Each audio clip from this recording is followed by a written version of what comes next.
Hello and welcome to Flashback, the games you love, the stories you forgot.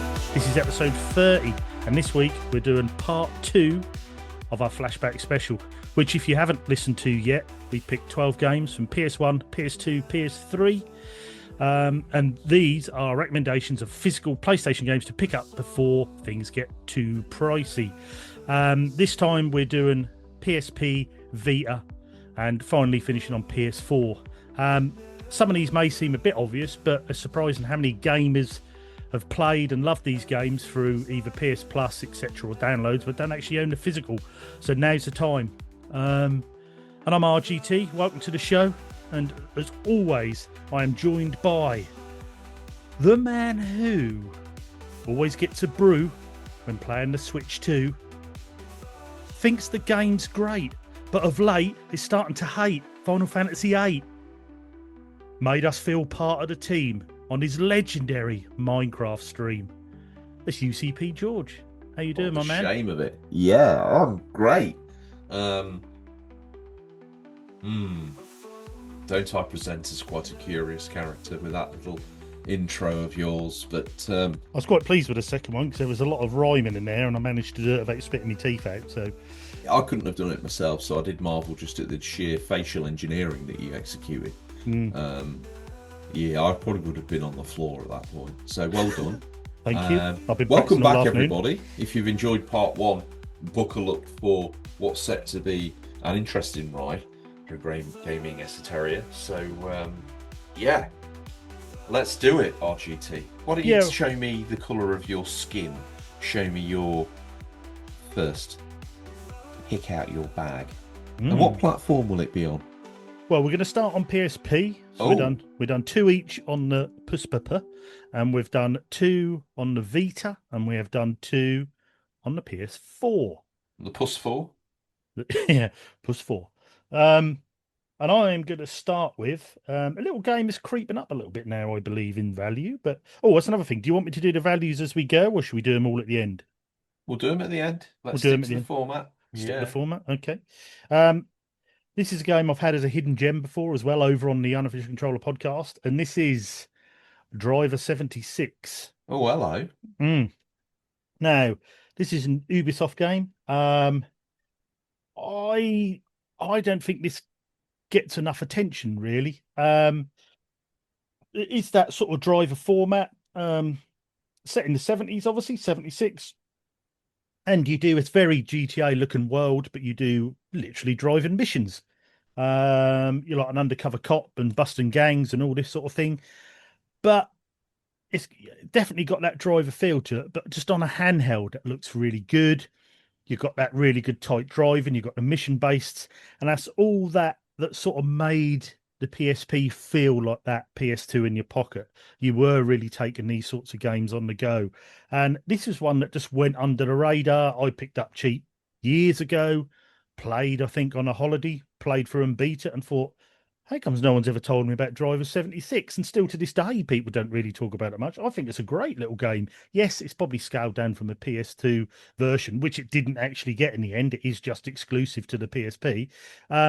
But definitely give it a look. I think it's a great little game. It's one I keep wanting to go back to again and play again recently, but I haven't as yet. But have you played Driver 76, George? No, I can't say I have. I mean, you did wheel it in as a hidden gem. I listened to your platitudes about it and how great you said it was, and then I don't have it in my collection. That's definitely worth picking up. And that is starting, not to say, I mean, that was pennies. Is there on foot sections, or is it all in the car? If I remember, there is on foot sections, I believe, but nowhere near like a GTA. I think it's very limited as to when you do that. I think there's like sections of mini games as well. I think, if I remember rightly, like rampages, which are a bit like GTA and stuff you can do as well. So there is shooting, I believe. I haven't played it for a long time, but it was mainly the driving I used to love because it really did give you that almost PS2 version of the driver games. But yeah, definitely worth checking out. I think it's a great little game. Love the cover art, love the 70s style, love the little muscle cars and that you get in it. But yeah, really good. What studio is it? What city is it based? Like, is it 76 San Francisco looking at the cover? Yes, I Does believe it it is. feel like that when you're driving around though, or is it just like generic grey buildings? No, it's quite good. You get the feeling you're in a city, definitely. Obviously scaled down map wise. It's not a huge map, and you just got to go from sort of mission to mission. But it is good what they've done.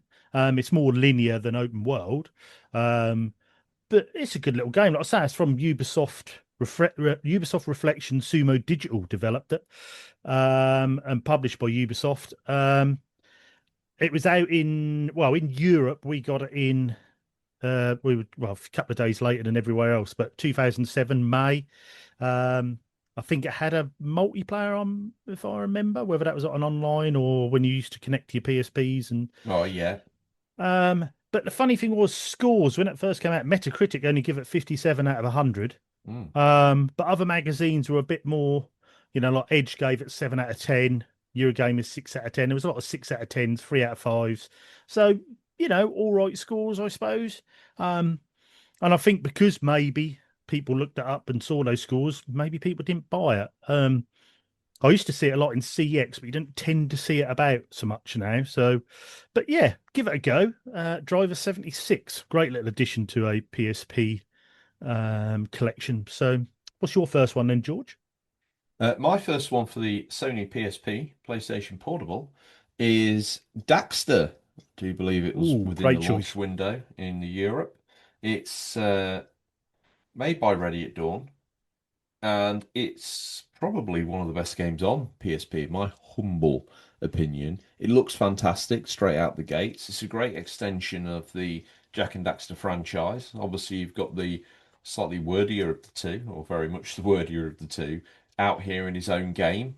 And to be honest, the open area elements, the kind of bug hunting missions you go on, I'll be honest with you, this game feels a million bucks, and I'd recommend it to anybody.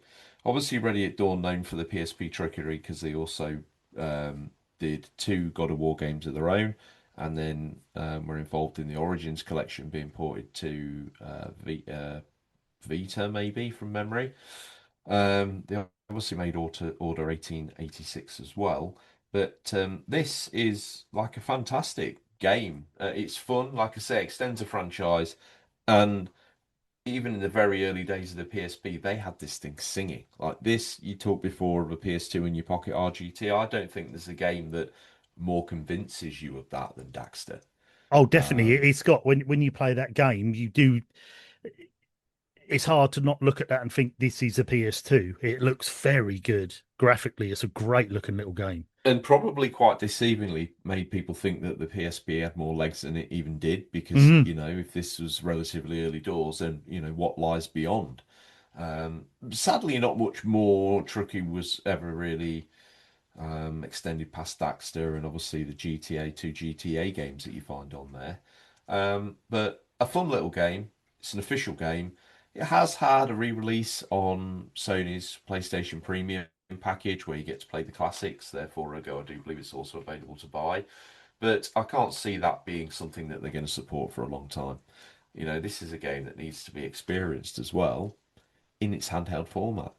It, it, Yeah, it sometimes, reeks of it. yeah, and you find out as well with certain games throughout gaming history, really, this sometimes games just need to be on what they were made for. You need to be playing them on the system they We're were made we're a for. big believer of like that analog true experience. We're not here to, push emulation, although obviously this would be a good place to go grab for your phone, copy of Daxter from some sort of ROM site. Not recommending anything, but I think it'd be more affordable just to grab a PSP and get Mm, yourself a copy of Daxter and lose yourself in the moment. Go take yourself off on the couch somewhere, mm, maybe a little round of that on your PSP before bedtime, mm, you know, sort of thing Tingle Tuner would do. mm, A very sophisticated experience, very sophisticated gentleman. Though he's not going to sully himself with the PSP, I should think. Sent me one, so maybe he's PSP-less now. Either which way, that's one of our loyal listeners over on the main show, hopefully here as well. That's all I've got to say on Daxter, mate. Have you got anything to say? No, I'm same as you. Really great looking game, very playable. For a spin-off to a successful series, You don't feel like you're losing out in any way. Yeah, It's a I definitely think this has got the legs over like Secret Agent Clank or what have you. Yes, yeah, no, I agree with you on that.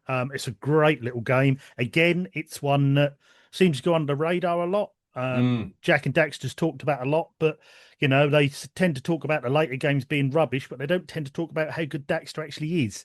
agreed. Yeah, so it deserves a bit more credit, really. But yeah, great game, and again, an awesome one to add to the PSP collection. Yeah, Yeah. grab it while it's hot. What you got next, RGT? I've gone a bit left field here with this. Oh, Yeah, I sort of looked more at the retro games on this one. I have gone for EA Replay. I knew you were going to wheel that in. That's a great collection. It is a fantastic collection. If you don't know what EA Replay is, EA put a load of their classics onto their little UMD so you can retro game on your PSP.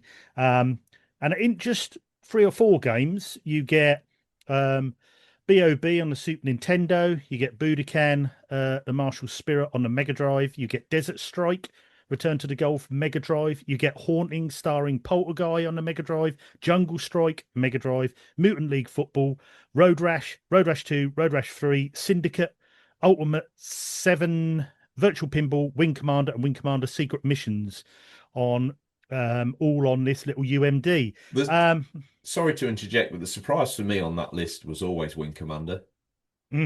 Yeah. But sadly, Syndicate is quite hard to play on there. Yes, I would imagine that would be. For me, I think this is a great way of playing your Desert Strikes and your Jungle Yes. Strikes, your Road Rash. Yeah. And again, it's one that slips under the radar a bit because for the price of this, you're not emulating, you've got it on your UMD and you've got a good load of classic games that you can take with you on the go. This was developed by EA Canada, published by Electronic Arts, obviously, and it is exclusive to the PlayStation Portable. Came out in Europe in March 2007. America got it a bit earlier in November 2006. And it's a great collection. When you think of what you pay for an emulator nowadays to take around with you, there's ways of doing it with hardware you've already got. And I just think this is brilliant because a lot of these games, I mean, like Mutant League Football, go try buying that nowadays because my mate's got that and that's a lot of money. You're going to be spending big time on that. And then you've got all your Road Rashers, like you say, you've got your Wing Commanders. Really good. If you like your Mega Drive, like your Super Nintendo, even if you've got these games in your collection, for what this costs, that's worth picking EA Replay up. So then you've got them on the go if you fancy playing Road Rash and bits and pieces. So that's a great collection. Have you had much history with this or played this, George? Yeah, I've got this. It's probably Mm, one of my most played ones. I didn't know if it really qualified today, but you're right, it does. And it's a perfect example of something the PSP becomes famous for, being natively supported on it. And I think, people cottoned on, developers cottoned on that this was happening. Not everyone wants to uh, crack a PSP. So, boom, here you go. I think Sega also produced one of their own with Mega Drive Sonic One, Two, classics. Three, Mega Drive Classics, all that sort of stuff on there. So, this is a great way on a couple of UMDs of replicating probably your dream childhood Mega Mm, Drive collection definitely. And I mean, in I your chucked it in pocket. here because it is literally an exclusive to this system. So it's a great way of playing retro. And like you say, with the other collections you can get as well, the Sega Mega Drive. There's also, I think they done was it don't quote me on this, I think there might have been a Taito or an Intellivision as well. So if you Mm, aimed at this, then Midway or Atari, Midway, I think, probably. yeah. Yeah. I think if you aimed at getting those retro collections, suddenly you're pushing 100 retro games all ready to play on your PSP. Yeah, So, the EA, like I say, what surprised me, obviously you're getting some girth there, RGT, there's no dispute. But the um, the Wing Commander's a surprise, Special Missions is a surprise. Not that it's that much better than the first one, but they're two sort of meaty games. A little hard to control, I have to admit, on the PSP, but you pays your money, you takes your chances. hmm, Can't be any harder than it was with a keyboard or a joystick back in the day. Um, Syndicate is a little small on the PSP screen, if I'm being honest. Does yeah, make it a little bit more of a challenge, but Desert Strike looks fantastic, plays really well. Road Rash does as well. Did you say Jungle Strike was included? yeah. Yeah. So nice little follow up. I personally don't think it as good because I feel some of the vehicles don't maybe control as well as the excitement that goes with seeing what they are, like a hovercraft or a stealth bomber. Mm. You're like, oh yeah, this is going to be banging, and then you end up controlling them and thinking, I'd give anything for an Apache right now. Um, Road Rash, absolutely brilliant little game to have fun on. So yeah, a lot of And good stuff also you going got, on there. like Horton and Star and Poltergeist. Another one I had as a hidden gem on the Mega Drive, Yeah, on the great Super game. Nintendo as well. Great game. And, a lot of these classics BOB are. was a bit of a looker as well back in the day. Mm. And these are creeping up, some of these games. Like I say, Mutant League Football is a pricey game at the moment. So it's a really affordable way of playing these games, even if you don't really want them on the go, but don't really want to spend the money on the actual originals. For a small outlay, you've got the whole collection there. You can sit on the couch and play some retro. So, Hmm. yeah, great little collection to have. That was my number two. Oh, I'll just quickly go through review wise of it. Got a lot of 6.5s out of 10. I mean, GameSpy gave it 1.5 out of 5, which I find a bit harsh. I take it these were the people who didn't actually play these games back in the day. Because yeah, it's got some very mediocre scores. I think Game Zone was probably the best at 7 out of 10. But I think most people probably looked at it and thought, oh, what do we want to play them old games for? Well, it's actually probably quite a lot of people that do. So, yeah. But yeah, so EA Replay on the PSP.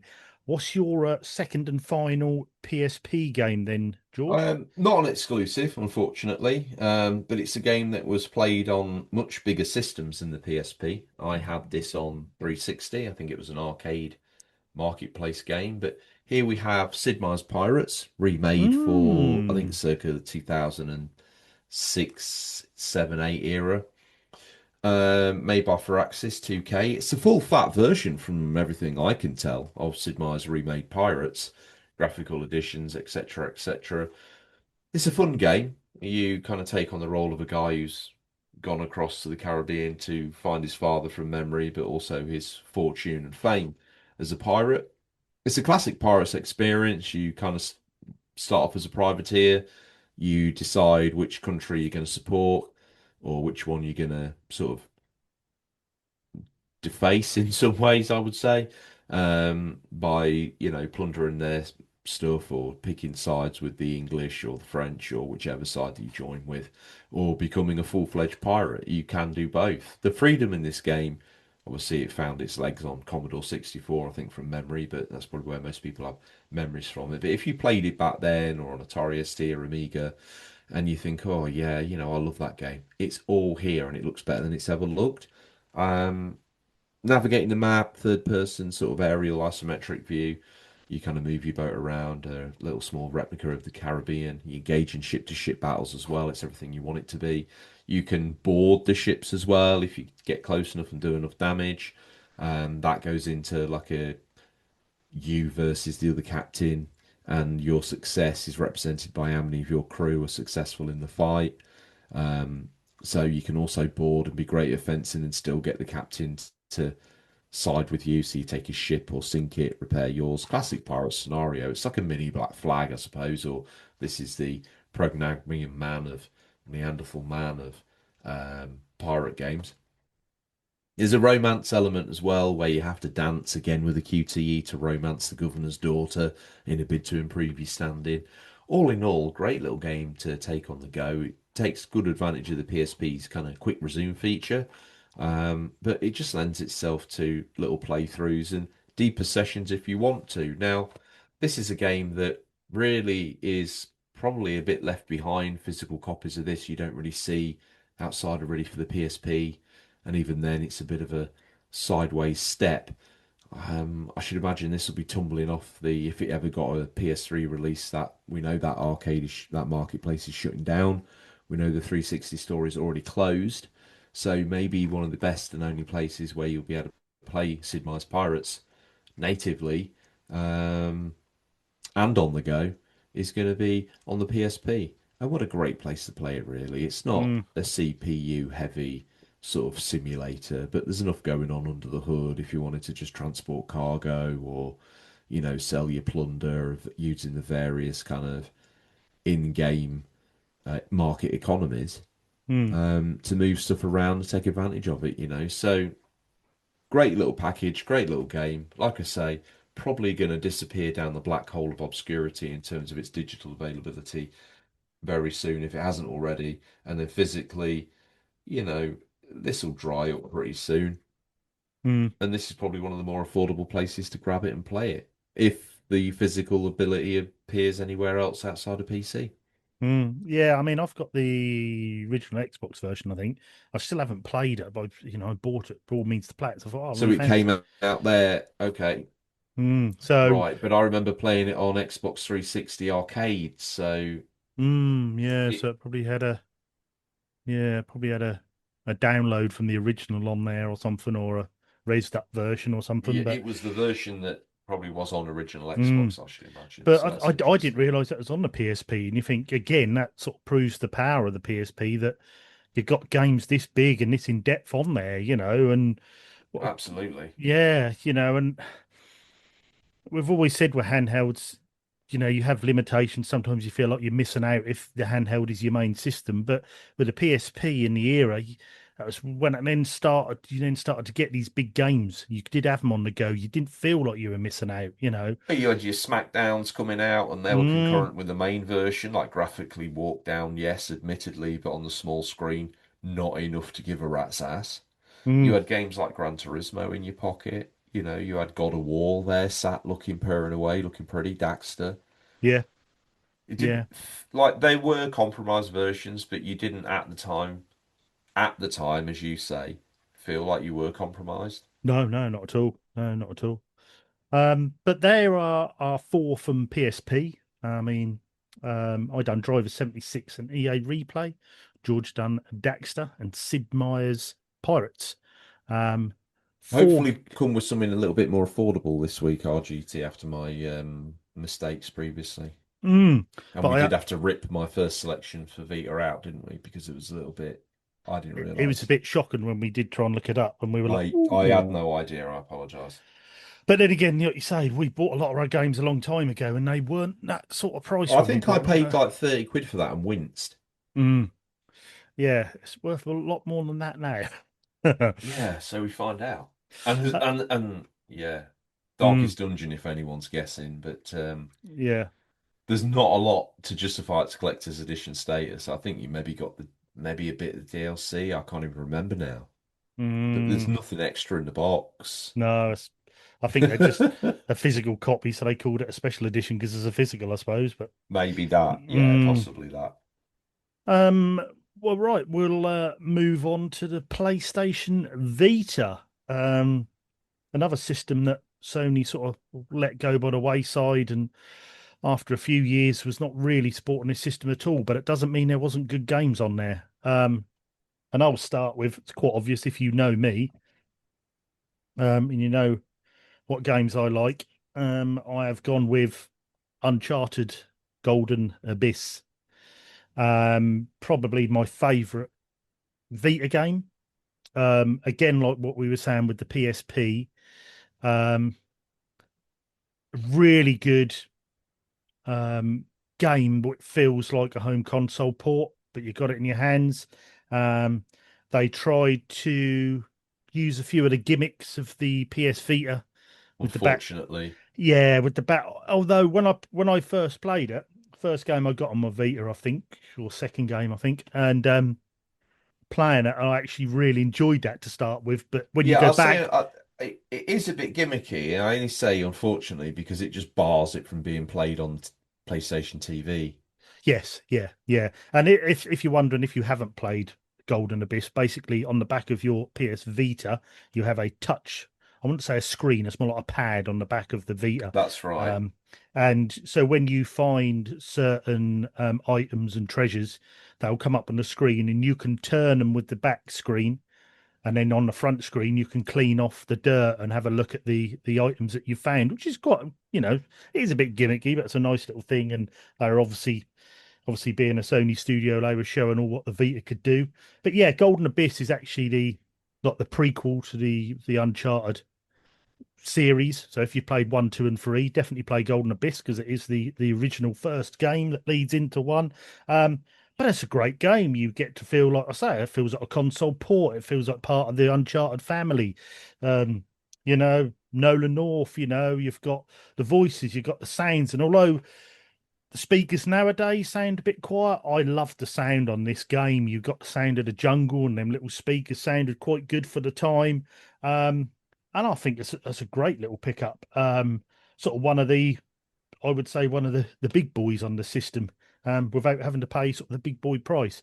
But yeah, this was Ben's studio done this for Sony and for Naughty Dog.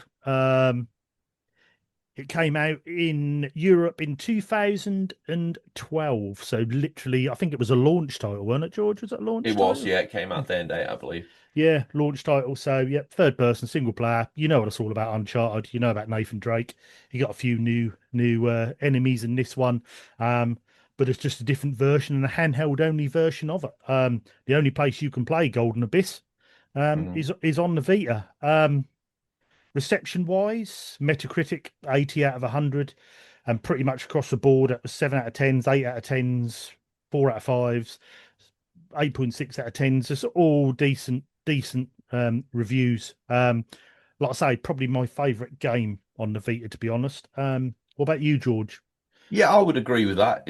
I knew you would bring that, so that physically barred me from bringing it. Is it the best game on the Vita? Yeah, I reckon it might be. Mm, Initially, it feels a little clunky at first. I think the climbing has been made a little bit obtuse in this.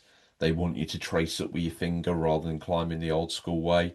yeah, you got that little arrow, and you have to. Yeah, kind of Yeah. once you persevere with it though, and just say, no, I'm doing it this way, and you bed into that and ignore the prompts, um, it feels it feels great. To your point about the sound, I think the Vita holds up pretty well in terms of its Mm. speaker quality, but It the had gun, almost, yeah, this game, sorry to interrupt, this game almost had a surround sound. I know it didn't, but it's just them speakers. It did yeah, sound, facing you sound really good on those. It really set did. headphones on, and this will transport you. Mm, And the Vita does come alive with a good set of headphones. Um, the sounds of the guns, I think, is probably one of the most yeah. impactful. The way it echoes and feels solid and real and in front of you as it does. Sounds of the jungle, the shouts of the guys. Um, yeah, it's got that real Uncharted experience. For me, it really, really clicked as a standalone experience. I think later on, you're in a canoe section with Sully, and you're kind of rowing your or paddling your canoe would be the Mm, correct nautical term, I reckon. And just the way you're doing it and the way it looks on screen and the way the boat's moving, it was like, wow, do you know what? mm, This is a really great moment. Admittedly, that's deep into the game. There are high points. I don't, find the enemies that particularly endearing, but to see the characters wheeled out one last time, or maybe the penultimate time, depending on how you want to look at it, but definitely for the first time, if you want to view it from the canon storyline point of view. But as RGT says, a fun game that they've had more than one opportunity to port. The Uncharted collection to PS5 could easily have emulated this with not that much work. Let's face it, you own all the code, you own all the machines, you own all the intellectual properties. Why would you leave it there? Makes no sense to me. So yeah, if you want to play this game, and it is probably, as I said, the Vita's best game, and one that, bar my next game that I call out, uses every single one of the Vita's sensors and cameras and all of that jazz. So it's not only a great game, but it's a really great kind of tech showpiece for your new to you Vita or your old Vita that you thought might need a bit of a run out one more time. Definitely take it out with Nathan Drake. mm. And I think the Vita as well gave me that feeling that the PSP did. The PSP give you the PS2 in the pocket feeling. The Vita Mm. gave me a PS3 in my pocket feeling.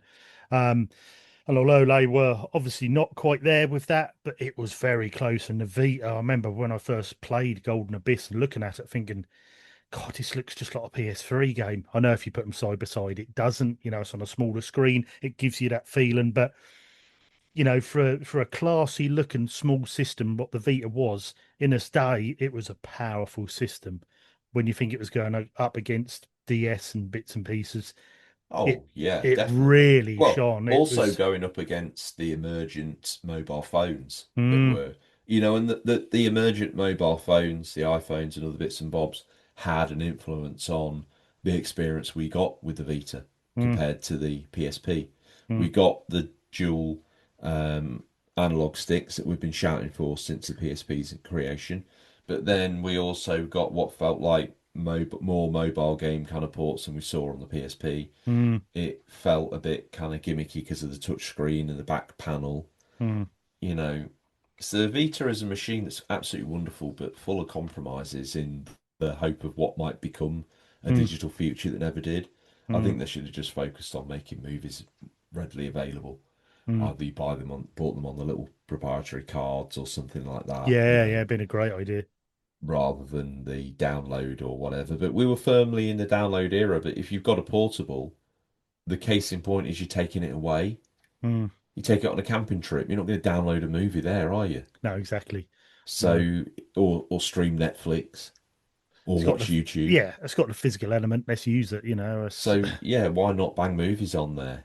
mm, It's that'd have been a so, great way of doing it as well. and what another cool thing to collect. Mm, yeah, yeah, But definitely. I'm a weirdo. But let's get physical, as we said. Yes, exactly. Yeah, definitely. The catchphrase of Flashback now. Yeah, that is the one. But yeah, so that is my first pick, Uncharted Golden Abyss on the Good PS call. Vita. What's your first one on the Vita then, George? It's Tearaway by well, it's Media Molecule, isn't it? The people that made Big Planet, Little Big Planet. It's a fun game, very much in that vein of like creating your own experience. It's like a little platforming game, but it uses all of the Vita's functionality again, the touchscreen, the rear panel. You can influence, obviously, you can poke your fingers through is one of the bits that I remember. Yeah, I remember my daughter playing that and doing that. It was quite You, clever. yeah, you can stick your face in the sun, I think, as well. So as you sort of walking towards it, you see your face. It's again using those examples that they made famous with Little Big Planet, and then morphing them into a sort of standalone game that you then kind of customize with stamps and bits and bobs. Again, it's a game that basically the premise is it's a world made of like paper, folded paper, torn paper. Mm, It's very much sort of a photorealistic almost creation of like a 3D paper world that you walk mm, around in as a paper man that you stamp or kind of fold or manipulate with the back sensor or the front screen or the various sensors and cameras in the Vita. It's a fun game. It did get a version on PS4, I think, called Tearaway Unfolded, yeah, I maybe. think But it was there, unfolded. Yeah, because I think my daughter then went on and played that as well. yeah, which uses the DualShock 4's touch pad and other bits and bobs for its interaction, but and the PS4 camera if you had one. But for me, the Vita experience is the takeaway experience. It's the most complete experience. It's the one where you've got all of the tech on the device itself to do all the things that they want you to do without going down your local game shop and forking out on another piece of garbage for your PS4. All in all, a fun game, hopefully an affordable game. Um, yeah, RGT, apart from your daughter's enjoyment of it, did you enjoy it? Um, yeah, I never actually played it myself, but I enjoyed. I remember watching her play it, and like you say, that's the main thing I remember was like through the touchpad, you put your fingers and they'd come through the front screen, Yeah. and that was really quite responsive how they done it. And I remember thinking, "Gee, this is actually a bit of tech, this Vita," and But that, that's what locks those games there, though, sadly. yes, that is, yes, it is because of those little quirks and bits they used for the Vita because the amount of tech they crammed in it. And I think that would also bar this from entry for the PSTV as well. Yeah, I don't see it mentioned. So obviously it's a bar Mm, to entry because it uses the sensors. yeah, yeah. So yeah, But I a mean, great little game again, and like I say, if you've got a Vita or are getting a Vita and going to collect, I think it's I think all four of ours are definitely must buys. What we've picked today for the Vita. 100%. Well, what's Uh, your next one? well, my next one is a game which saved me a long journey once. This game I picked Hmm. up on holiday. We'd gone with my parents, and there was my wife, and my daughter was young then. On the way back, there was about three traffic jams on all the main roads coming back. It was a 12-hour journey to get home. And this game we took in turns on. Luckily, I had the car charger for my PS Vita, and this saved the day from having a very grumpy child. And this is and Sonic. and your child. Yeah, Sonic All Stars Racing Transformed on the Vita. Mm. And we were literally taking in turns on tracks to see who could get the fastest times, going through, unlocking the new tracks. Um, this game doesn't get spoken about enough. I know they've done Cross Worlds and newer versions, but this All Star Racing Transformed is a fantastic kart racing game. One of the first ones I saw as well, where you do transform. You jump Mm. over into water, you turn into a boat, you jump off out of the lake into the sky, you turn into a plane.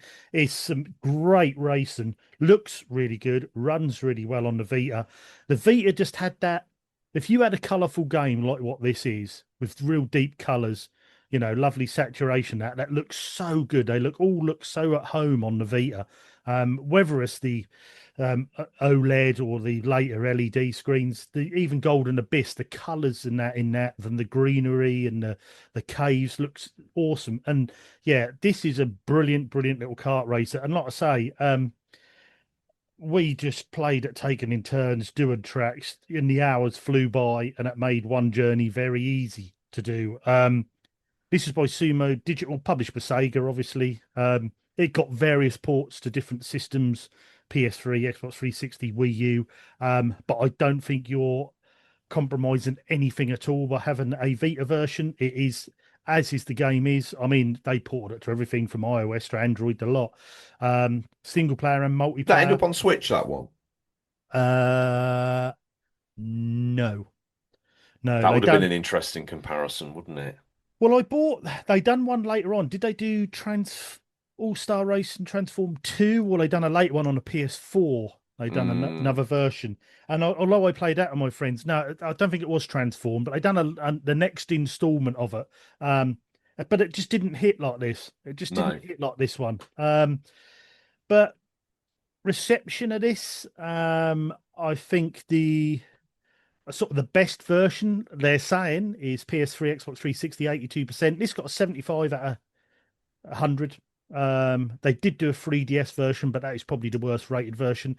But as far as I'm concerned, there's only a few points in it between each version. But a Vita version is very, very good to play. Definitely worth having in any collection. Probably one of, if not the best racing game on the system, especially kart racing. So, in my opinion.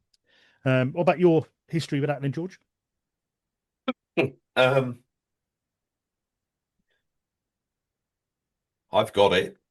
I've enjoyed it. Like you say, it's all the fun things it should be. Mm, I think um, I like the transformed element. I think it brings quite a lot to the franchise, well, to that particular game.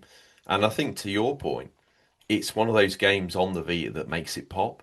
mm, Um, there are other racing games that maybe you could extract similar fun from. I think Most Wanted's on. No, is it that one, Need for Speed, or one of the Burnouts and one of the big Need for Speeds is on mm, there. mm.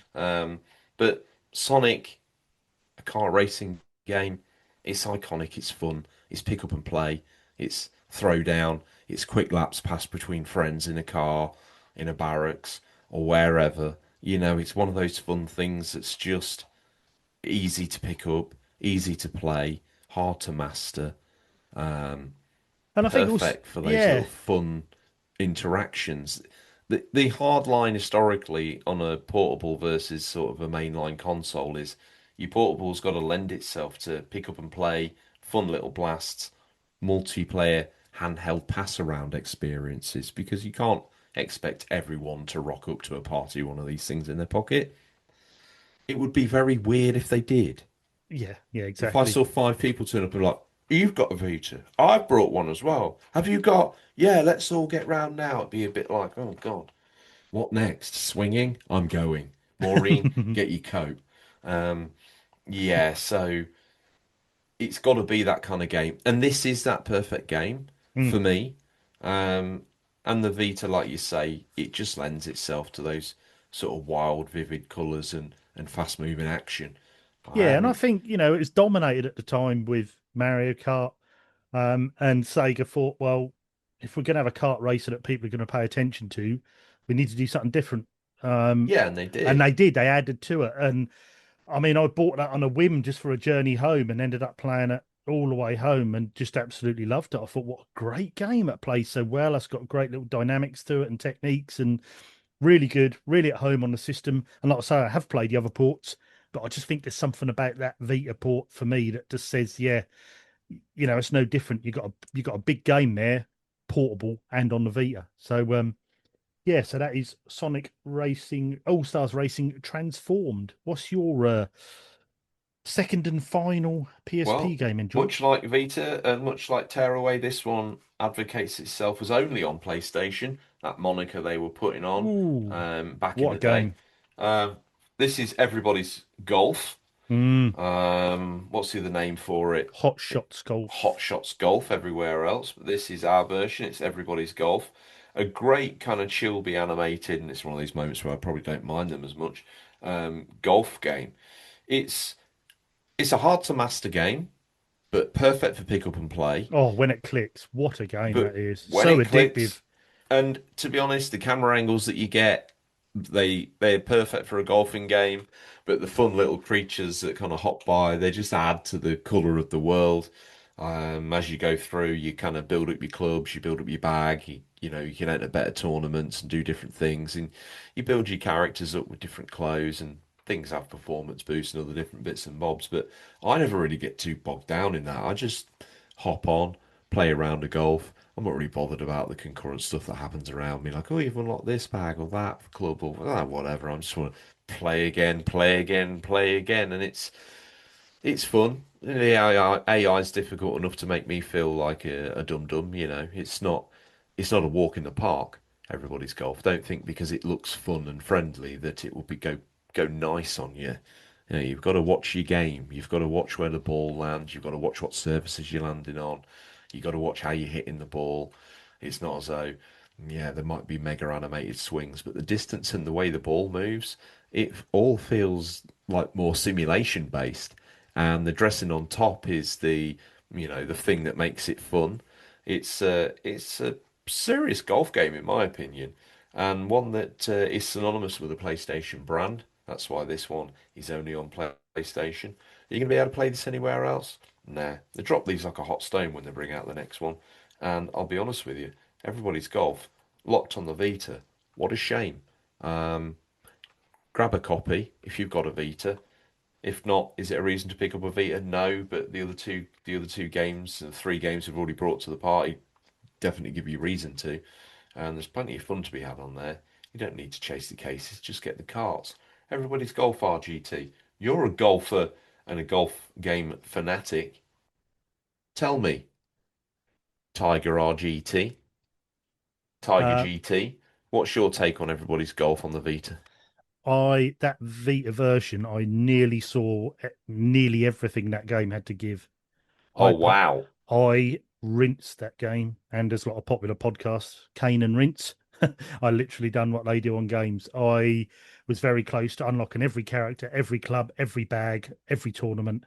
I loved that game. I bought the PS4 Everybody's Golf that come out, and I did enjoy that and put quite a few hours in, but it just didn't hit like the PS Vita version. Hmm. That PSP version is so good, and I think with Everybody's Golf, it's that style of golf game you don't tend to get now. I know we get Mario Golf, and we've had Mario Golf Rush, which I've played through, and they're good, fun little games for a certain period. There's only so much in that game that's worth doing. Once you played like the like story mode, I would say on Mario Golf Rush, it's about 8 hours long, 6 hours, 6 to 8 hours long. Once you've done that, it's either you play multiplayer with your friends or that's it. The game is quite shallow. Everybody's golf, there is so much to do, so many next golfers to beat, so many upgrades to get yourself better to beat that next golfer and have your tournament. It is such a good game, so addictive, so fun to play. Um, and I'm not saying it's easy to master the game, but the difficulty spike is early on, and once you get that, the rest is down to getting your clubs and your bags, getting your driver to go further. It's a big game for the Vita, and I just think that is an absolute classic. And I think that's a great shout, George. To be honest, Everybody's Golf is fantastic game on the Vita. And Yeah, again, good like with news. yeah, I think again with like we done with the PSP, I think we've got four Vita games there that, in my mind, are absolute must plays. From like I say, Sonic All Stars Racing Transformed, Uncharted Golden Abyss, Tearaway, Everybody's Golf. I mean, if you bought them four to start off a Vita collection, you've got plenty of good game in there for a decent price. So definitely have a look at those. But yeah, Everybody's Golf is a great choice, George. Excellent. Um, Well, I've I brought something good for a change. At least it's past your vote. What have you brought for PS4? This is what I'm excited for because this is Prime RGT. yes, I've Fully tracksuited, PlayStation pants, socks, hat, coat, bag. mm, yeah, I've double dipped a bit, but bear with me. There is a reason why I've double dipped a bit. But my first one, these are two obvious choices, but I just think pick them up now while they're physical. Oh God. Um, This you, is why we have rules. this is you're going to hate me for this, but my first one, and it's only because it's really affordable, is why I'm picking this. Is the Nathan Drake Collection, Uncharted. Now, yes, I'm a mega Uncharted fan. It was obvious I was going to do it. Hear me out. I've obviously got the special edition here. Don't go for that. Go for the standard edition. But this is very cheap, and you get literally the remastered one, two, and three Nathan Drake adventures, all there to play for the one price. And if you're going to get the Vita Golden Abyss, you might as well play that first, then play these three. But no, on a serious note, it's a great collection. Yes, I know we've had other collections, and yes, they done them on a PS5, and yes, I did buy them again and again. But I just think for the PS4, I think there's a lot of games out there for the PS4, but there's certain collections which are worth, especially on a budget, are worth buying, are worth having those games in one place, having that physical copy, and away you go. I think they're great games. They're great versions as well, really cleaned up, really good. And I think George is really proud of me for selecting those, aren't you, George? Unfortunately, by a studio that doesn't exist anymore, but Blue Point Games. But It's a good call. You're right. Definitely don't go chasing that white box special edition version. That would be a bit crazy. yeah, don't do that. Um,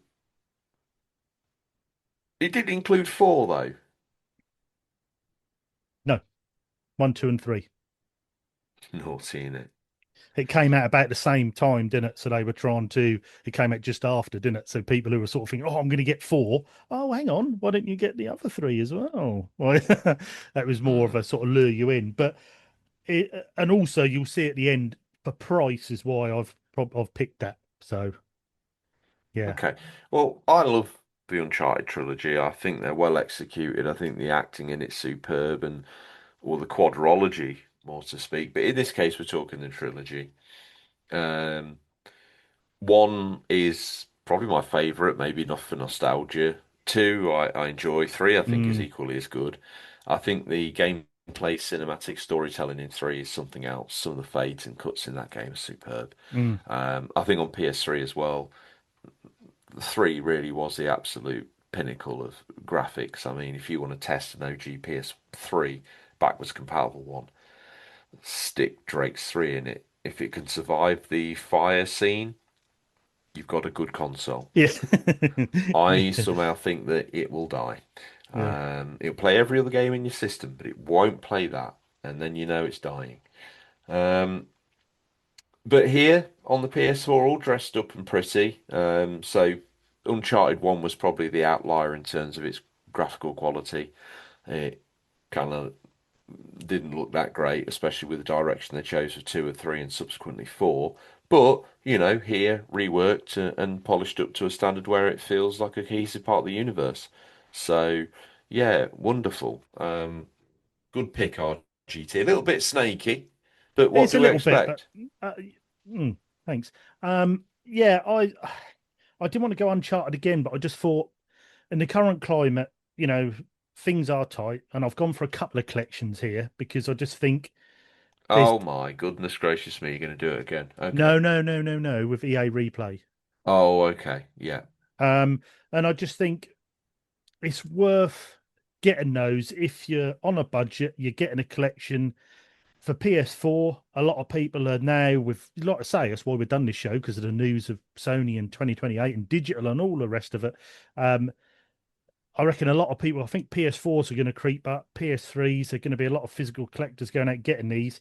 Go for the collections. You don't need the individual ones. This is like the remastered PS4 one that really looks good, really plays well. Um, Probably one of the better places to play it. PS4s are technically probably still more reliable than a PS3 as time goes on. So yeah, get the Uncharted Collection PS4. Like I say, Blue Point Games came out in 2015. And this was across the boards, 9 out of 10s, 8 out of 10s, 4 out of 5s. It's going to be the three great games that all ranked fairly highly. But yeah, Uncharted Collection for the PS4. What's your first PS4 game then, George? My first PS4 game is a game by Pixel Opus, and it's Concrete Genie. Again, proudly displaying the only on PlayStation moniker.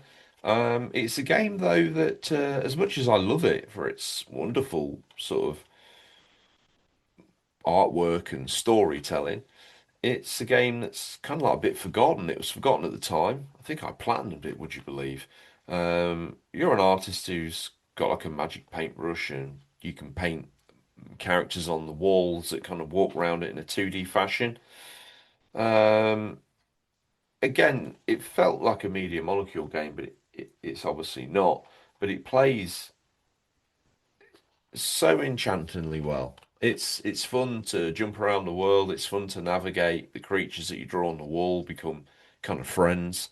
It's a really wonderful game, and again in that world of sort of PS4 HDR technology and other bits and bobs, it was a game that really kind of popped tellies of the era. The way the graphics kind of looked, the sharp colours that we talked about earlier with the Vita. Here you can see them popping out the screen on your latest TV. Fun little game. Side note, if you've got the original VR, there is like a world you can go into and do sort of draw and interact with the creatures. I never bothered. You probably won't either. Um, but it's there if you want to. Great game, RGT. Have you had much legs with Concrete Genie? Yeah, because didn't we get this as a plus game when it first came out? Maybe, yeah, but the physical version, and again, it's one of those games that, yeah, you'll find it on the PlayStation Store now, but I'd imagine that's going to slowly disappear. And when the PlayStation 4 studio or library kind of gets shuttered or closed eventually, or you lose your license, Yeah, it's going to be lost in the ether, isn't it? So this is it's an exclusive that will just get forgotten about. So if you want to experience kind of peak PS4 or Sony being experimental, trying different things, a world that feels a little bit forgotten now, um, and it being, approachable by everybody. Concrete Genie is a standout of that kind of PS4 supported exclusives era that kind of feels a bit long forgotten, RGT. yeah. I mean, I played this because I'm sure it was on Plus, and I played this, and I played it because you recommended it, and I remember you were playing it through and just saying, "Oh, this is a wonderful little game." So then I played it and just thought, "Oh, you're right." I mean, it at times looks at pushes the PS4, the lighting Mm, and the neons and the painting, and it's an original story. It's great graphics, almost hand drawn at times, in yes. a lovely little setting in that sort of fishing town Yeah, area. that felt special, didn't it? There's something about that game. I think that is a great pick because when it comes to PS4 games, no one mentions Concrete Genie. No one mentions Concrete Genie, and this is a really affordable game and a great little game. And I'd encourage anyone to play it. It's this you don't even have to label it with a genre. It's its own little experience, and Yeah, it's in such a a world great little where, game. I could have rocked up and said, I don't know, Bloodborne, right? That's to me, Concrete Genie is maybe the more experimental, more interesting game. Mm. Yeah, yeah, I think you're right. It's it sort of was there and then it weren't, and you don't really tend to see the physicals too much, and I think it's a great way of picking it up, and for having a bit of a physical library for future, uh, future games and future PS4 libraries. That's a great pick. Really is a great pick. Really good. That is a proper hidden gem on the PS4. And like you say, like George says, it's locked on that system. That's on the store for now. How long it'll be on that store for? How long the PS4 store lasts for? Don't know, because we're closing in on a PS6 that probably is not going to support that for much longer. So, yeah, definitely pick up Concrete Genie. Yeah, that's a great one, George. I reckon that could be pick of the day. That one.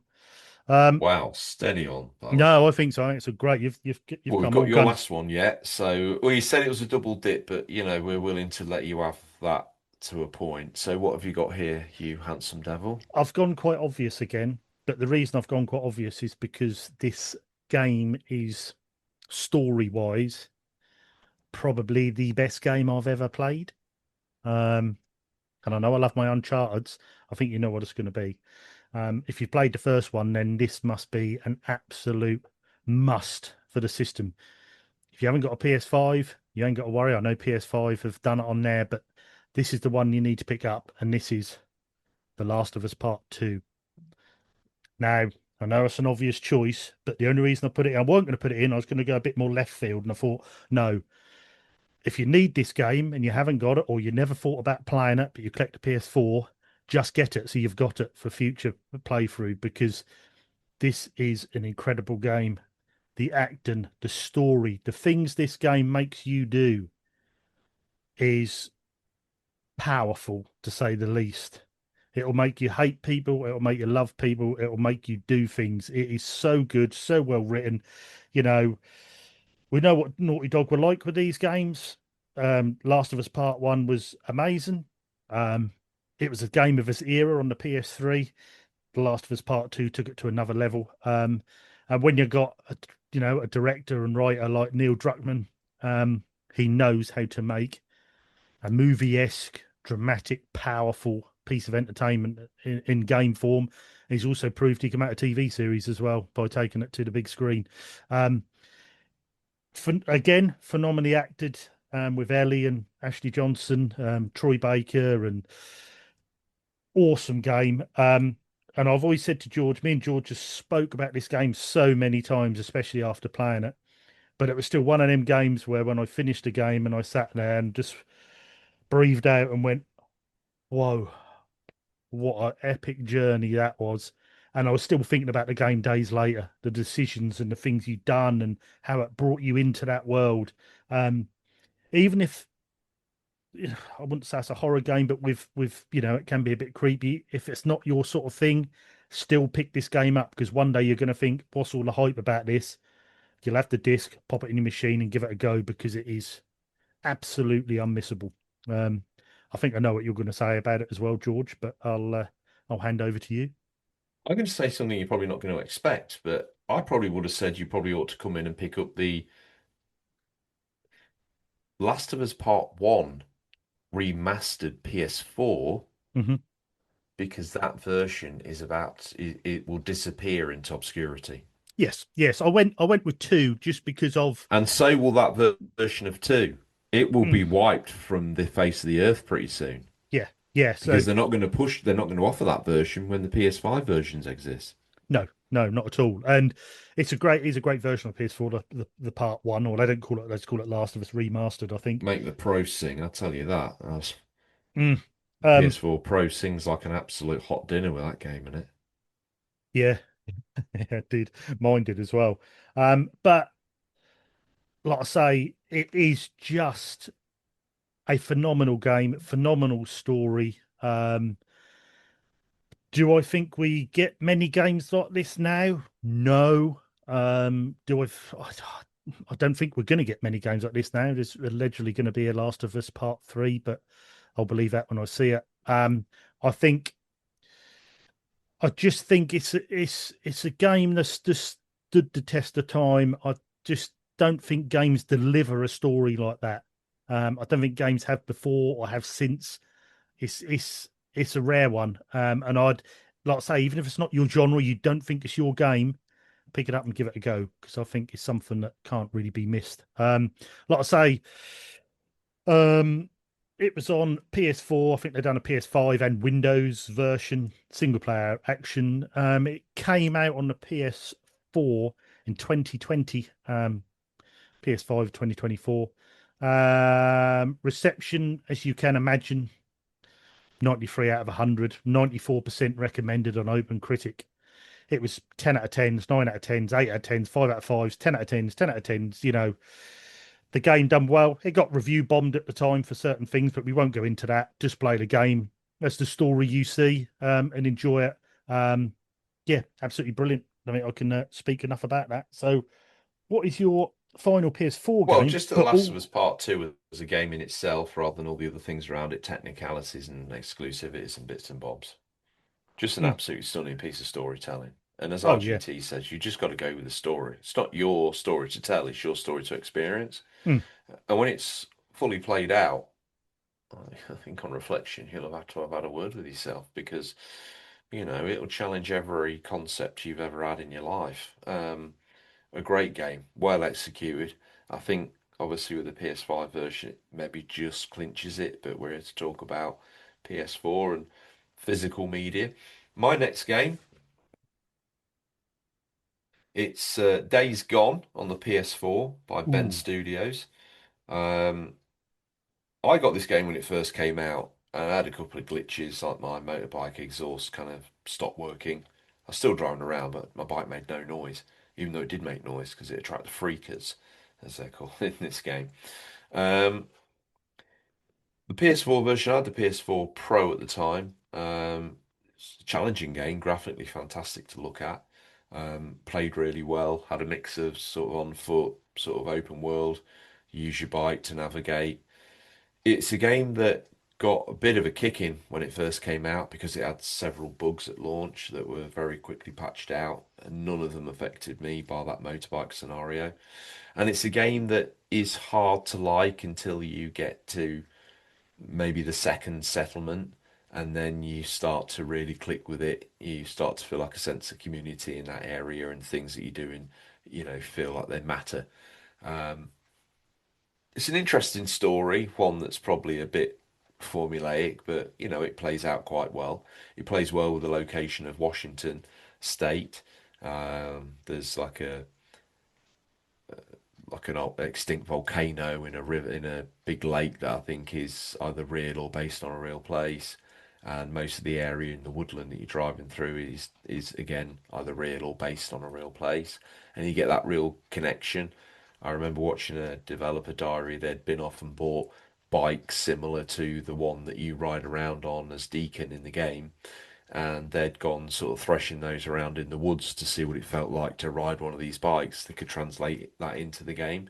Now, initially, that doesn't feel that way because the game, as much PlayStation games at the time, followed a kind of upgrade window where you collected sort of perk points that you would then add to an attribute or a bike or whatever sort of setup it was going on. And it was only then as you modified the bike and did different bits and bobs, did the full kind of ability come in. But hey, the game's ultimately very rewarding. PlayStation have, publicly seeking to sort of quell any ideas of anyone ever getting a Days Gone sequel. I think the developer had a little bit of a fallout, and then there was a bit of a public spat about how that's what they should have been doing, making a sequel to that rather than the other drivel or dross that Sony ended up doing with Bend, and you know, the rest is history, as they say. But this game was fantastic. Got a PS5 port as well. Probably got a physical copy there, but the original to me is the place to go, place to play it, especially if you're collecting for PS4. This is one of those sort of late games that many people missed because either A, the reviews, or A, the review bombing, but the subsequent patched game that you would get today is a really great experience from start to finish. Obviously, the big selling point of it at the time was the thousands of hundreds and thousands or thousands of on-screen enemies at times when you stumbled across the different hordes, which was a challenge. There's definitely horde challenges where you can extinguish the horde. That will make any gamer sweat. I don't care who you are. And the larger hordes would probably give you heart palpitations because they are right on your toes no matter how good you are as you try and eliminate them as you go through. But I tell you what, a great experience to see a few hundred zombies burning um, and chasing after you. Where else can you get that experience, RGT? Nowhere else. So, Days Gone for me, PlayStation exclusive that I feel will not stand the test of time and will slowly disappear from storefronts and be forgotten about. Um, Goodness knows why, because the Chuck Deacon sent John everywhere, but then have no plans of doing a sequel, but they use him as their legitimacy of being a grown-up developer, which I find almost laughable. Mm. Yeah, definitely. Again, fantastic choice. Days Gone. You Another played one. this? I haven't finished it, but I have played it. It's again one of them games I don't think gets the credit it deserves. There's a lot of haters towards the game, but I think in an era where there was zombie games coming out your ears, you need to do something different. Being a biker gang, This being was out in kind of Washington State was such a great idea. This is peak UCP era as well. Yeah, yes, it Days is. gone. That's It why I is, bought isn't it it? because I was a listener at the time, so that's why I bought it. Yeah.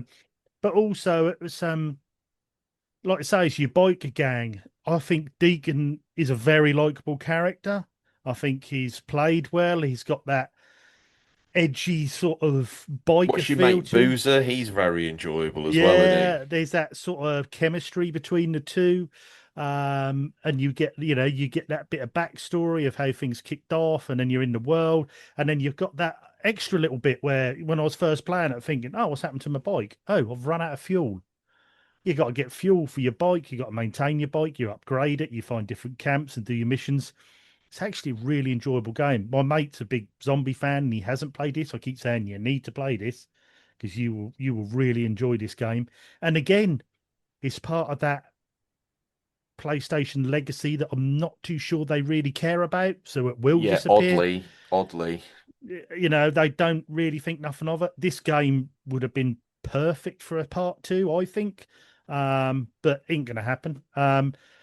Instead, they went off, made live service drivel, and it never worked. But there we go. That's Boom. Like, yeah, what the hell? yeah, exactly. When you could have had another exclusive sitting on that system, which people would have absolutely lapped up. And the studio wanted to make as well. They had passion for making a Yeah, sequel. They'd seen the places where A, the story could go, mm, and then B, where they could take it on the new hardware. This was made on what Unreal Engine 4 as well, and it was a bit of a struggle. mm, yeah, So to have that on Unreal Engine 5 or similar, or maybe even Decima, why not? yeah, Um, you know, Foolish, but yeah, great game. Thoroughly recommend it. Get on board. It's a great game. If you've mm, got a Pro, if you're collecting for PS4 and you've gone and got yourself a Pro, this is one of those games that will look great on there. It really will. And for how old the Pro is and how old the games are coming nowadays, you don't feel like you're not modern gaming. It still look good, still play well, 100%. it will Mate, look you could be really good. playing on a PS4 Pro, Days Gone, which, yeah, got a PS5 patch, but so what? You could be playing Ghost of Tsushima, Spider-Man 1, Miles Morales. I don't think you can get 2, but hey, do you know what? You're not missing out, fella.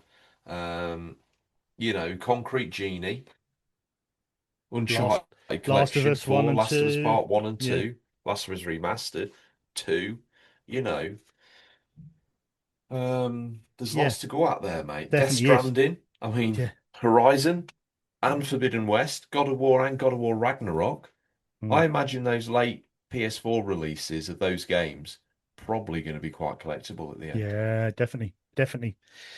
Um, Gran well, there, Turismo 7. yeah, there's our 12 games. I mean, we done two PSPs, two Vitas, two PS4s. That's sort of rounded up as our part two of our PlayStation must buys we think you need to get before the digital takes over. Um, I think before we go into housekeeping, we'll go through a few of these prices. Do you want to play a little guessing game with me, George? Well, Um, I just also want to say, as I said that out loud, I realised that the PS4 Pro has really only been eclipsed in the last 12 months in terms of availability of games. And there's still games now you could pick up on PS4 that you could be playing. your next gen gaming Hmm. on an old gen. You could have a PS4 launch model, although she'd need an oxygen mask, wouldn't she, bless her? But Hmm. you know, and be playing games that technically are on PS5. Ragnarok. And once they cut that off, they haven't really done a lot of exclusives since on the No. PS5 only. So where's the better library? PS4. The better library is way better on PS4. Um, Yeah. but let's go through some prices. So my first game was Driver 76. What do you reckon that's going for now then, young George? It's not a game you see that often out in the wild, so I'm gonna say that it's got to be worth £5 of anyone's money. That's about £8 that goes for now. CX about Okay. eight. I mean, I picked it up, I think it was about £2.50, £3 a few years ago, quite a few years ago. But like I say, there was a bit of a spike with these physical games. And then since the latest news, things are creeping a little bit. So Okay. definitely pick up. But yeah, Driver 76 you can get. I think if you went to £8 probably top dollar. You could probably pick it up five to £8, I reckon. So right. Then your first game was Daxter. So Yeah, a game that you do see on the regular if you're out in the wild. mm, So I would say £5. yeah, you could £4. £4 is about where you're at with Daxter. Um, absolute steal for that game. You Brilliant know, game. brilliant game on the system. Really, really good. If you like your 3D platformers, pick it up. It's about the price of a decent loaf of bread nowadays, so definitely pick it up. My second PSP game was EA Replay. What are you thinking of, Hmm. George? That's not one you see on the regular in the wild. You see it occasionally. So I'm gonna, with that idea in mind, say, well, let's go £8. £10 about where it's at on Damn it. CEX. I think, but £8, I think you could be able, you'd pick it up six Yeah. to £8 if you go to, independent retro game store or on eBay. But yeah, £10 about top money, I'd say, for EA replays. Okay. Uh, Close. close though, yeah, you're in the ballpark. Your second and final choice of PSP was Sid Meier's Pirates. Now this was everywhere at one point in time, and now it's nowhere. So I'm going to chuck £8 on that. £6. Yeah, £2 out. Yeah, So you're I'm in the batting the sweet money spot. again. Yeah, Yeah, you're batting the money again. yeah. Again, massive game for £6. Do you know what I mean? It's Or and a fun little just throwaway play game that you can take seriously or not. You make the story up yourself really as you go along, although there is one, but not really. So you write your own lore and history. What a great little thing. Yeah, I mean, you could with a bit of looking. I mean, if you've picked yourself up a PSP but haven't got any games, you could pick these four up for about 25 quid, 25, 28 quid. UMD only, Yeah, you and know, then get yourself a UMD carry case. yeah, you've got if you go UMD only, less than 20 quid, you get these four games for, and you've got loads of games in there to play. So yeah, it's worth doing. Then we go over to the PS Vita, of which my first game was Uncharted Golden Abyss. Mm, Vita pricing's like my Mm, Vita pricing is from like 2018. I shudder to think where this is now, but Uncharted was a game that they were practically throwing away at CEX at one point in time. yes, yeah, Now I imagine they're probably wanting 15 quid bang on, 15 quid. So yeah, calibrated. yeah, Uncharted is 15 quid game. For the longest time, that was sort of a £6 to £8 game, but Yeah. as the Vita stocks in CX rapidly decrease, and you only sort of find your FIFAs and football managers on the shelf, most people who want Golden Abyss now have it, so it's a bit of a rarer game. But yeah, 15 quid again. It seems a lot for an older Vita game, but you're not for the money you're getting a full blown Nathan Drake experience, and it's the prequel, so it's definitely worth that for 15 quid. Your first game was Tearaway, George. Yeah, a game that again you used to see everywhere, and now you don't see it really that much at all. So I would say based on that, mm, let's throw 15 quid at that. Gone a bit over there, £10 for Tearaway. Okay, fair enough. Yeah, I think that's a steal for that game. Like you say, with the little bits and pieces it does similar to Golden Abyss, it's where you need to play it really. And for that Yeah. money, that's a bargain for that. It's a It's great a little fun game. game that shows you what the Vita was maybe meant to do, but no one really cared for that. Hmm. Um, Next up, my next pick was Sonic All Star Racing Transformed on the Vita. What do you reckon? Hmm. I reckon that was a bit of a surprise, that one. I reckon that's like 10 quid. £18 now. Surprised me. I paid still had the label on. I paid £15 for that pre-owned, so that was like a couple of months old. I paid 15 quid for that. But now I think people realise how good that game is. So I think £18 too much? No, but I think if you're going to get it, get it. You know, we're not Hmm. trying to spike prices here by any means, but yes, I'd definitely say pick it up now. I think because I think there's only one way that's go, and people realise how good that game is. But um, what's your second game then, George? Everybody's Golf. Yeah. Um, that's got to be £10. Bang on, £10. Both your games for £10 each. Um, Again, I think that's a bargain for that game. Really is a bargain. It's so playable, so many hours of fun to have in that game. Yeah, I don't think if you like your golf games and especially if you've played a hot shots or everybody's golf, you're not going to be disappointed with this. It's Oh God, no, probably no. the best version of the game, I think, anyway, in my opinion. Great game. But yeah, everybody's golf, £10. That moves us on to our PS4s and our final two games each. I started off with Uncharted Nathan Drake Collection on PS4. What do you think then, George? 4 quid. £8. Mm. £8. Obviously, not the one I've got. It's just the standard edition, but £8 for three remastered Uncharted games is an absolute bargain. So definitely give that a look if you want to get. If you haven't played Uncharted and you got a PS4, it's the only way to go, I think. So yeah, give that a look. Your first one was Concrete Genie, 4 quid. fiver. So bang on the money. Again, that is a steal for what a fantastic little game. For a fiver, for a pint of beer, that is a brilliant little game for Oh, that. mate, I mean, if you put it on that metric, so much more rewarding than a pint. Yeah. You look at the dross that's on some of the stores now at £5. Do you know what I mean? And you can pick up a Yeah. physical copy of Concrete Genie for that, and you And the won't be. physical copy's artwork as well just should sell it to you just off the get-go. It looks Oh, beautiful. it's unique. It's different. I'd recommend anyone to pick that up. That's like I say. I think that's pick of the day so far. Concrete Genie's a great Hey, I choice. tell you what, seeing as we're pumping PS4 as it's only a gen ago, I bet there's sealed copies of Concrete Genie for about 8 quid online on eBay. Still, Yeah, new stock. yeah, that's amazing. I bet That's there's a incredible. few new stock PS4 ones worth Yeah, grabbing on there right now. definitely, definitely. Um, and then I finished up my last PS4 and my last game with Last of Us Part Two. Um, what are you thinking for the original PS4 version, then, George? That's probably no more because the new versions are out, but does it really make a difference if you've only got a PS4? Maybe not. I would say that's got to be about 10 quid. Yeah, top dollar, £10.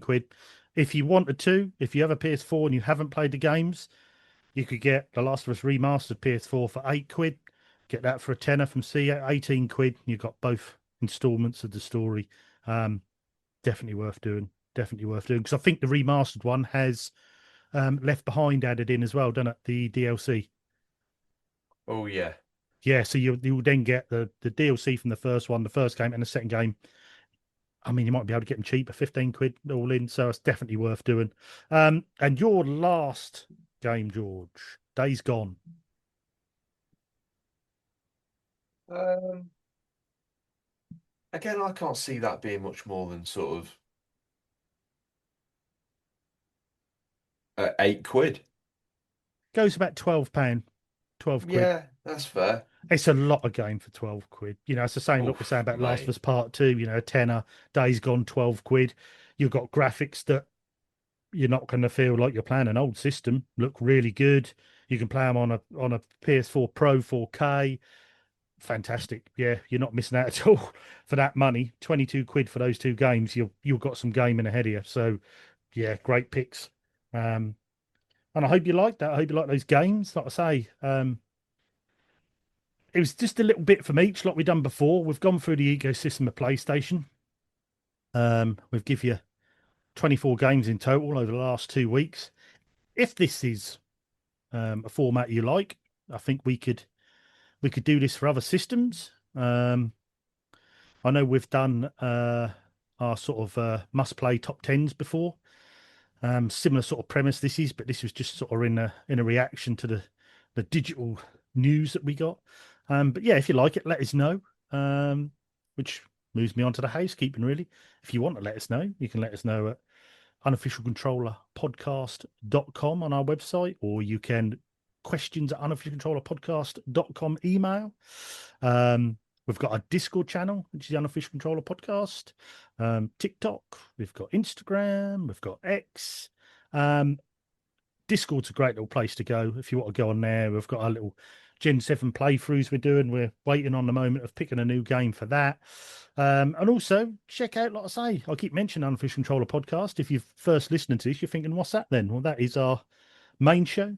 Well over 300 episodes on there to wet your whistle and download and have plenty to listen back to over the years. And then this is our second show, Flashback. But go and give it a check out. Like I say, check out the Discord. Any questions you want to let us know, questions at unofficialcontrollerpodcast.com, or even on your podcast provider. You can send us a little message on there and we'll give it a readout.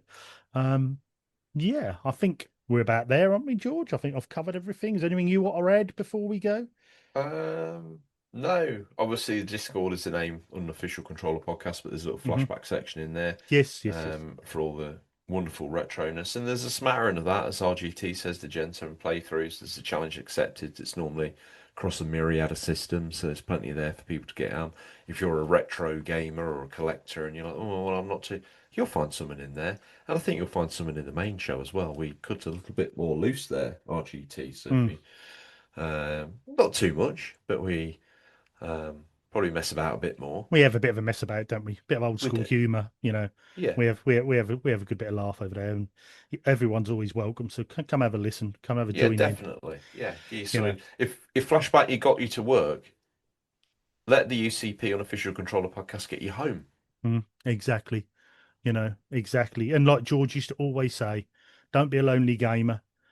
Like I say, come and join in on Discord, because when we do our playthroughs and challenge accepted and bits and pieces, it means so much more when you're playing along with people than it does playing on your own. Gives you a little outlet to chat to and fellow gamers alike. Very friendly place. But thanks for joining me, George, again, as always. I think you've stole the show a bit with your picks this week. Absolutely fantastic, as always. Oh, really? But yeah, I just randomly grabbed these games. That's good, because you got the knowledge, you see. You don't need to think. But yeah. Like a London cabbie. Yeah, the knowledge. Straight on Days Gone, left on Concrete Genie. You want to be probably second right, everybody's golf, take the immediate left Tearaway, straight on down Sid Meier's Pirates, then you're at Daxter's. Yeah, there we go, spot on. But yeah, thanks, George. Thanks everyone for listening. Thanks for downloading. Thanks for commenting. Thanks for joining in. And it just leaves me to say, Flashback, the games you loved, the stories you forgot. I'll see you next week, George. See you, RGT. See you, everyone.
I fall